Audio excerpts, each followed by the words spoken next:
Toda criança tem o direito de ser criança. Parece óbvio, né? Isso inclui tempo para brincadeiras, para diversão. O lugar dos pequenos é também nos bancos da escola. Uma infância feliz está diretamente ligada à segurança, ao carinho e ao cuidado dos pais. O nono princípio da Declaração dos Direitos da Infância é claro: nenhuma criança deverá trabalhar antes da idade mínima e nem será levada a fazer atividades que prejudiquem a saúde ou o desenvolvimento. Mas, na prática, não é bem isso o que acontece. Aqui no país, dados recentes do IBGE apontaram que 1.800.000 meninos e meninas entre 5 e 17 anos são vítimas de trabalho infantil. O número é menor que o registrado em 2016, quando 2.100.000 pessoas estavam nesta situação. Ainda assim, pelo menos 1.300.000 brasileirinhos estão hoje em funções consideradas críticas. São trabalhos em que essas crianças podem estar sob algum risco, com materiais cortantes, com maquinário, com produtos químicos. Então, seriam o que eles chamam de piores formas de trabalho para essa população. Atividades como a que um dia a Cíntia exerceu. Em 2015, quando tinha apenas 14 anos, a moça trabalhava em uma casa de salgados em Canoas, no Rio Grande do Sul. Viu a vida mudar de repente, em uma tragédia anunciada. Num dia, a dona do estabelecimento me botou numa máquina, que foi onde eu sofri meu acidente. E o socador não era daquela máquina, era de uma outra e não era o suficiente para desentupir. Aí eu fui desentupir e botei a mão. Só que como ela é elétrica, eu não consegui desligar. Aí puxou a minha mão direto. Em questão assim de segundos. Casos de trabalho infantil estão longe de ser isolados. Em Natal, este rapaz começou cedo. Aos 11 anos, já fazia bico para ajudar no sustento de casa. A necessidade chega, né? A pessoa tem que ir à luta, né? Ir à batalha para ajudar em casa. Um discurso muitas vezes incentivado pelos pais, mas não podemos responsabilizá-los por isso. A fome não espera. Né? Então, assim, se a gente, é muito perverso, é muito injusto a gente querer culpabilizar as famílias pela inserção das crianças e adolescentes no trabalho infantil. A família ela precisa de todo um suporte do Estado e da sociedade para que as crianças tenham seus direitos respeitados. E isso é fundamental, porque o que acontece? Em momentos de crise econômica, as narrativas favoráveis ao trabalho infantil, elas se intensificam. Essa é uma cultura do nosso país, né, desde sempre, de dizer que o trabalho dignifica o homem, que é melhor estar trabalhando do que estar roubando, né, que meio vazia é morada do diabo. Então, são mitos que têm a ver com a questão da produção mesmo e que é isso que retroalimenta um mercado capitalista que nós temos, né?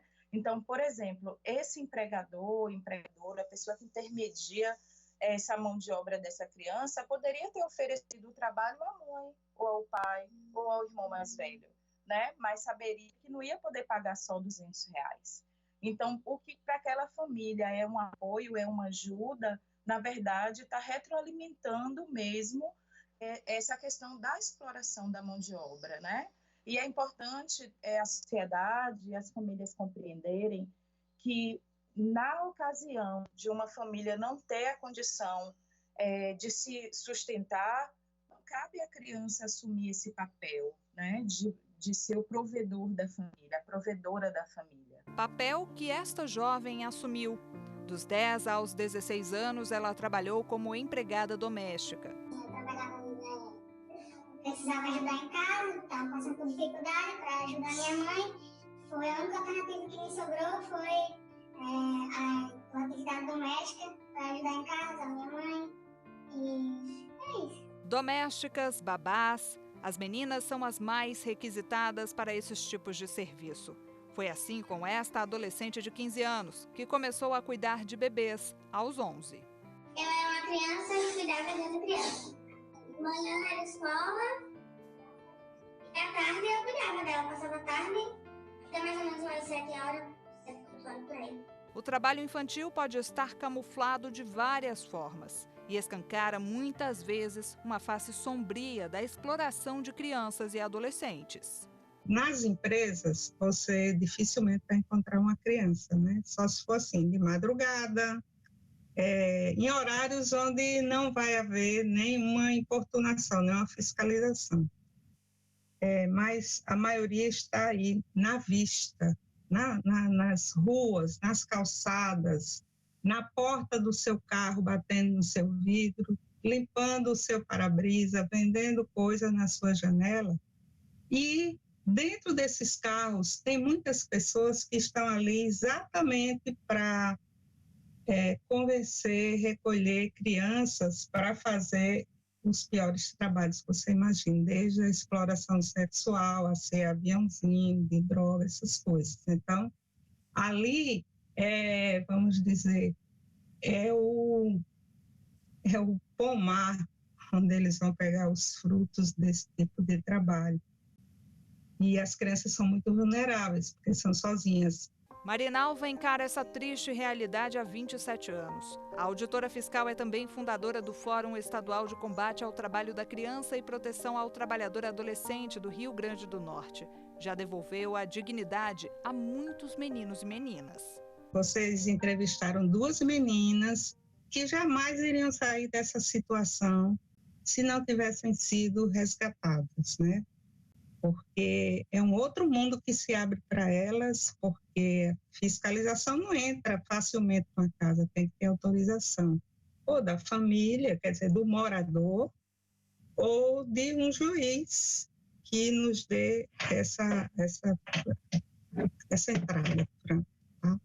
O último estudo do IBGE mostrou que o trabalho infantil estava mais concentrado entre meninos. O percentual de pessoas da cor branca foi inferior ao percentual das pessoas de cor preta ou parda. Isso mostra que em nosso país também temos que conviver com o racismo estrutural. Se o trabalho infantil fosse bom, ele era privilégio dos ricos, né? E a gente sabe que não é assim. Quem defende o trabalho infantil defende para as crianças pretas. É importante que isso fique claro. O trabalho infantil, ele é sim uma herança do nosso processo histórico de escravidão e desse racismo estrutural tão arraigado na nossa sociedade e que nos últimos tempos está cada vez mais visível. Uma infância sofrida pode resultar numa fase adulta mais difícil. A gente está falando de uma condenação de uma geração, né? Essa geração, ela carrega os impactos. O que acontece na infância não fica na infância, né? O que acontece na infância percorre toda a nossa fase, né? Todo o nosso desenvolvimento. Agora, o que cabe a nós, enquanto sociedade, é decidir o que é que a gente quer carregar durante o nosso desenvolvimento. Geralmente, crianças e adolescentes que trabalharam na infância crescem tendo poucas oportunidades de avançar em sua carreira, porque geralmente estão atrás, estão em trabalhos mais subalternos do que aquelas crianças e adolescentes que não trabalharam na infância. Daí a importância da educação. A principal instituição de sociabilização das novas gerações, das crianças, dos jovens, deve ser a escola pública, gratuita e de qualidade. No meu entendimento, esse problema do trabalho infantil é fundamental à valorização da educação escolar. Paralela à valorização da educação escolar, é preciso garantia de renda familiar. Se os pais não têm trabalho, como é que a gente tira essas crianças do trabalho infantil se eles são o único sustento, né, em algumas vezes, dessas famílias?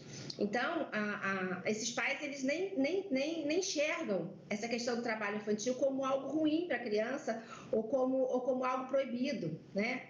Especialmente aqueles que ajudam os pais. Atualmente, o artigo 60 do Estatuto da Criança e do Adolescente proíbe qualquer trabalho a menores de 14 anos, salvo na condição de aprendiz. Quando era pequeno, Antônio não teve esse amparo porque a legislação não existia.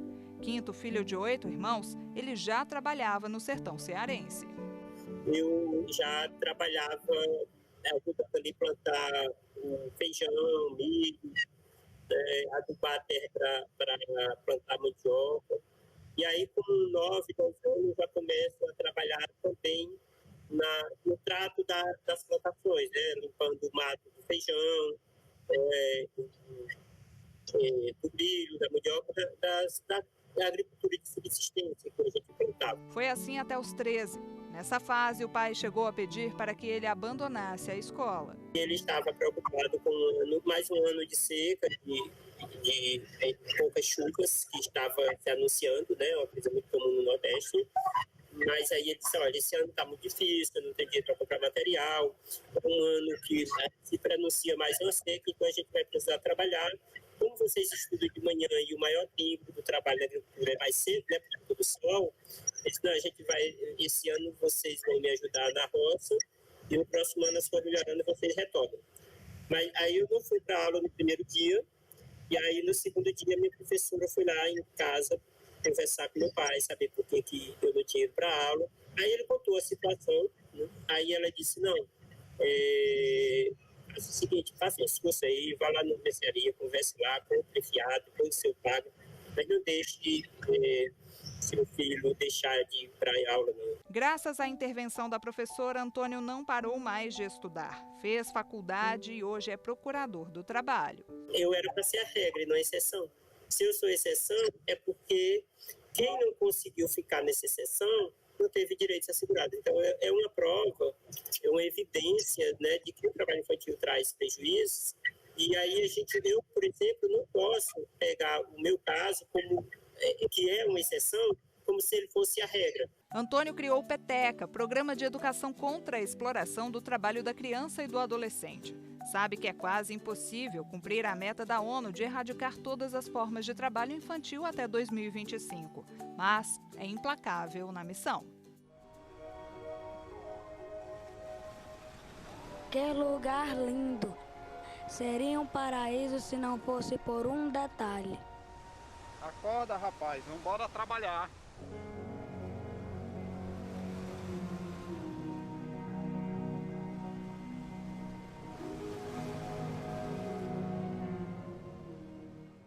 Com campanhas como esta, a equipe de Antônio explica didaticamente a importância do combate ao trabalho de crianças e adolescentes. Um assunto que vai lhe interessar bastante. Levanta e presta atenção. Então, meus alunos, depois de tudo que estudamos sobre o PETECA, vocês entenderam sobre o programa? Sim, professora, entendemos. Tchau, até amanhã. Tchau. Tchau. Professora, eu preciso da sua ajuda. A conscientização também vem pelo teatro.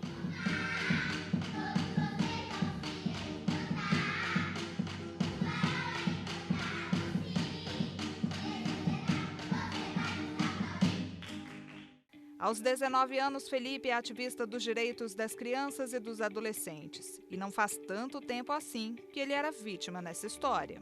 Eu comecei a trabalhar aos 8 anos de idade. Trabalhava como garçom, né, que é considerado uma das piores formas de trabalho infantil.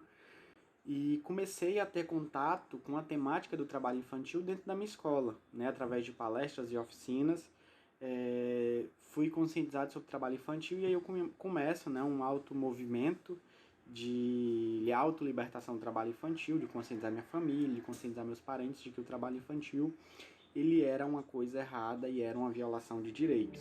Hoje ele segue os mesmos passos de Antônio, faz direito na Universidade Federal do Ceará e traz palavras de esperança para os jovens. Eu creio que outros meninos e outras meninas que vêm do mesmo lugar que eu, que têm as mesmas origens que eu, que sempre foram, como eu posso dizer, colocado como pessoas que não tinham a menor capacidade dentro do mercado de trabalho, que elas podem sim esperar mais um pouco, elas podem se capacitar e futuramente almejar os cargos com direitos trabalhistas garantidos, com uma boa remuneração e que permita quebrar esse ciclo da miséria e da pobreza que a grande maioria da infância e adolescência brasileira vive. O Repórter Justiça vai para um rápido intervalo. No próximo bloco, o repórter Leonardo Ferreira fala sobre o trabalho infantil rural. Não saia daí, nós voltamos em instantes.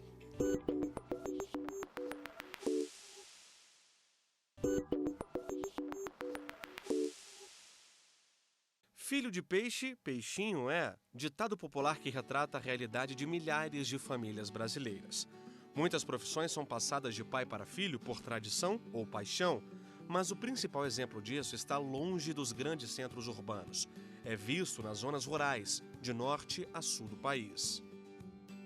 Falar de filhos que seguem os passos dos pais é resgatar a história da Rosângela. Ela tem 58 anos e nasceu no Paraná. Desde pequena, ajudou a família no campo. Uma criança começa a acompanhar os pais meio de forma lúdica, meio de forma de apreciar um bezerro que nasceu, uma galinha que saiu os pintinhos, mas com isso a gente já vai recolhendo ovos, já vai tratando um bicho, né?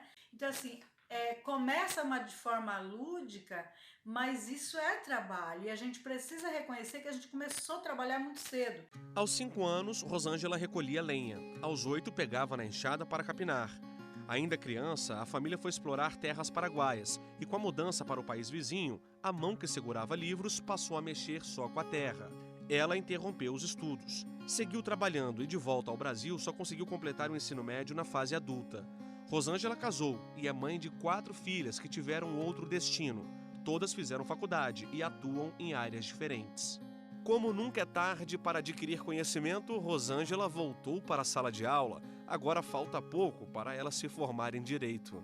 O estudo é fundamental para o crescimento da pessoa, da unidade de produção, mas também, com certeza, né, pensar num desenvolvimento de país. A base é a educação, com certeza. Histórias que se cruzam. Larissa também começou a trabalhar pequena, em São Luís do Curu, no interior do Ceará. Plantava feijão, milho e leguminosas. Apesar da rotina puxada, não abandonou a escola. Hoje, aos 22 anos, é cuidadora de idosos. Minha mãe sempre me incentivou nos estudos, acho que um sonho de ver a gente formado, eu e meu irmão. E por isso ela sempre incentivou. Acho também que por nunca ter a oportunidade de estudar. O trabalho infantil rural muitas vezes tira a oportunidade de um futuro melhor. Não bastasse a jornada pesada, muitas crianças lidam com produtos tóxicos em lavouras, correndo o risco de ser contaminadas. Há pouco mais de uma década, as autoridades passaram a olhar com mais cuidado para esse problema social. O Decreto 6.481, por exemplo, estabelece a lista das piores formas de trabalho infantil. Com esse decreto, várias atividades envolvidas pela agricultura familiar foram categorizadas também como trabalho infantil.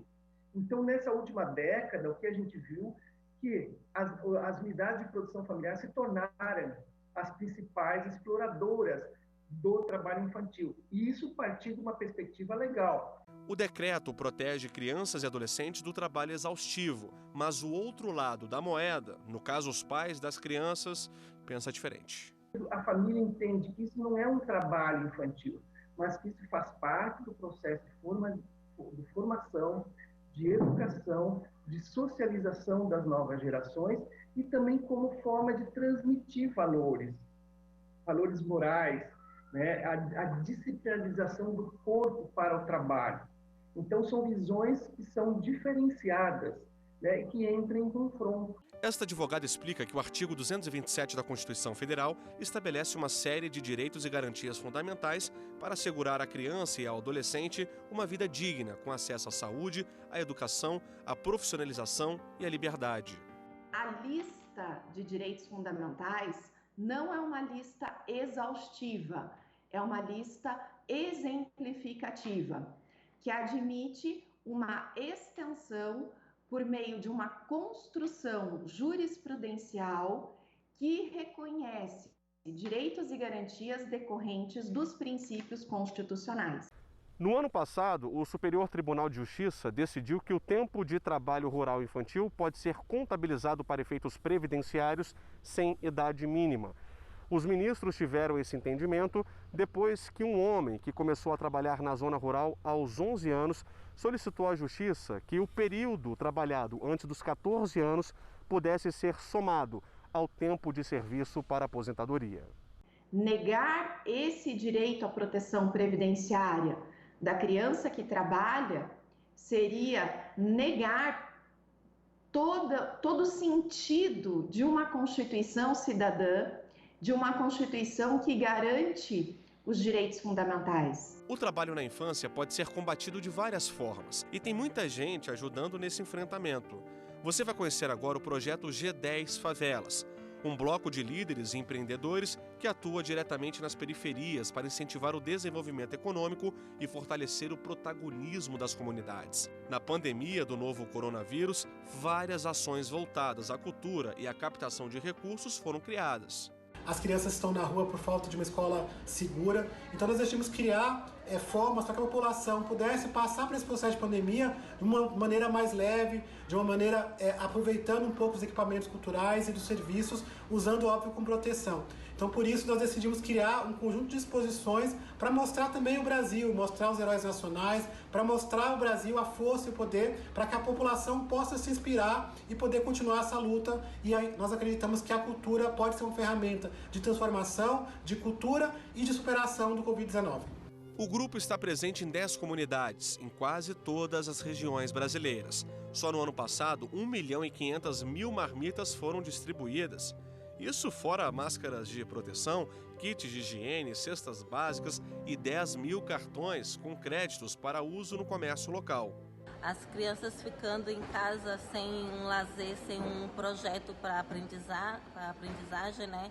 O desenvolvimento deles e também acaba que atrapalhando o nosso trabalho também, porque nós pais nós necessitamos que eles tenham atividades e lugares para estar ficando, aprendendo mais. No próximo bloco você vai conhecer outras iniciativas Brasil afora que ajudam no combate ao trabalho infantil. A gente te conta tudo já já.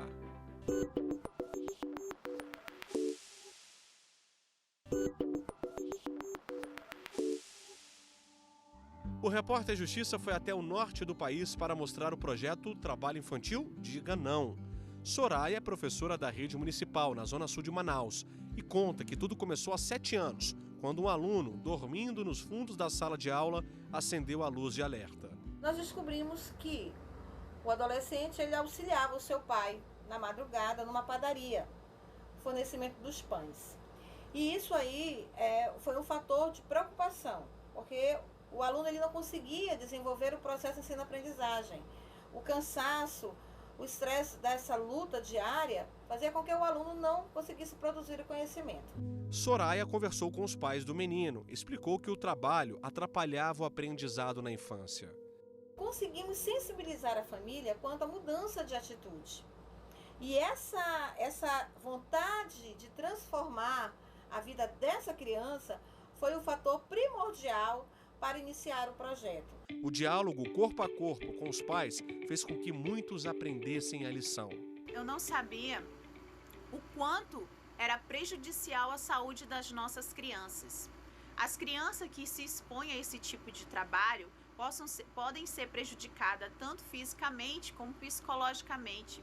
Gleiciane é mãe da Sara, de 11 anos, que tem a resposta na ponta da língua quando o assunto é trabalho infantil. Mesmo ela trabalhando, quando chega numa escola, ela fica tão exausta, cansada, perde toda a força e ela não aprende nada.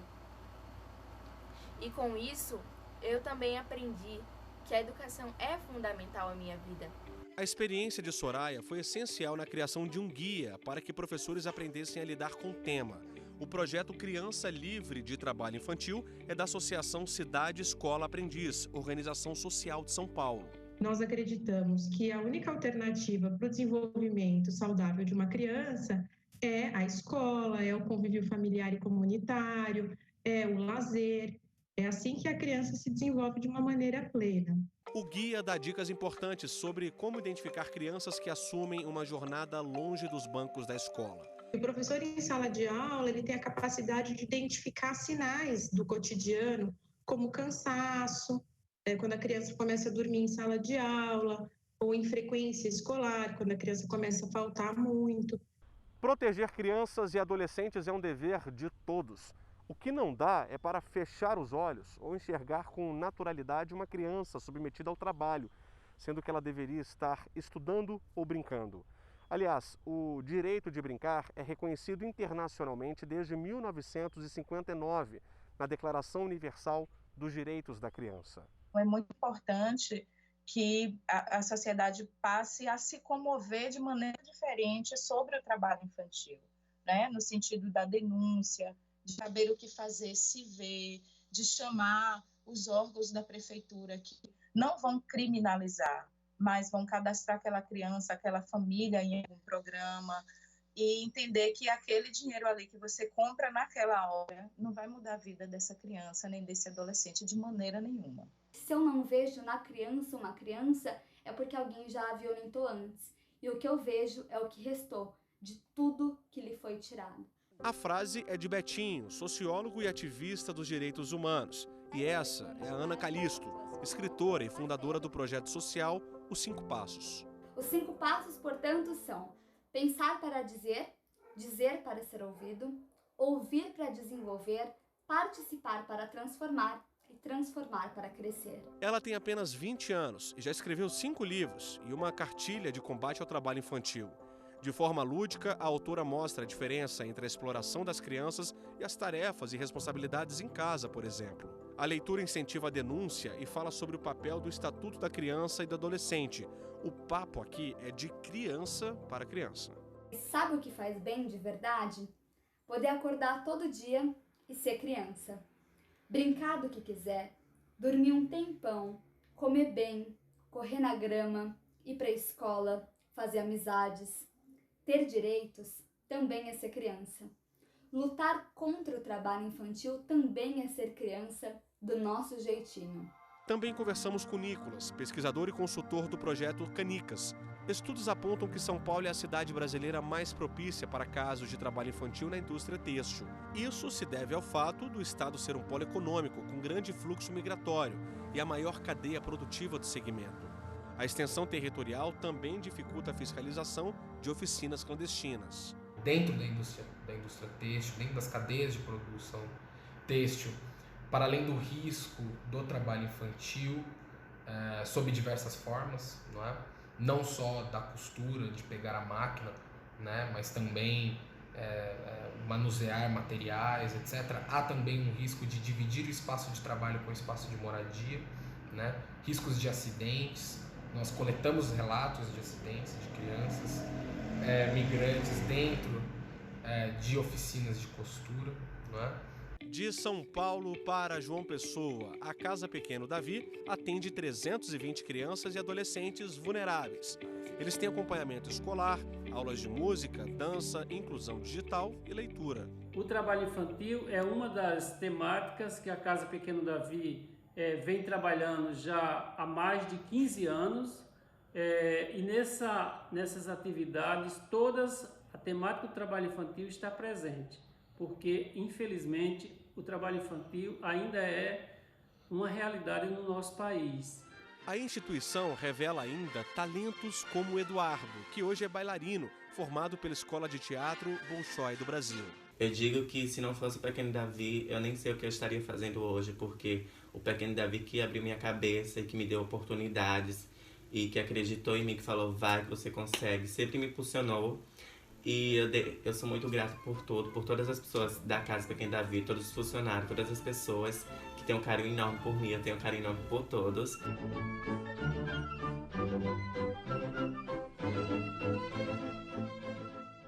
E assim a gente termina o Repórter Justiça desta semana. Já segue o nosso perfil no Instagram, é o TV Justiça Oficial. No YouTube, o canal é o mesmo. Se quiser entrar em contato com nossa produção, o e-mail é repórterjustiça@stf.jus.br. Até a próxima.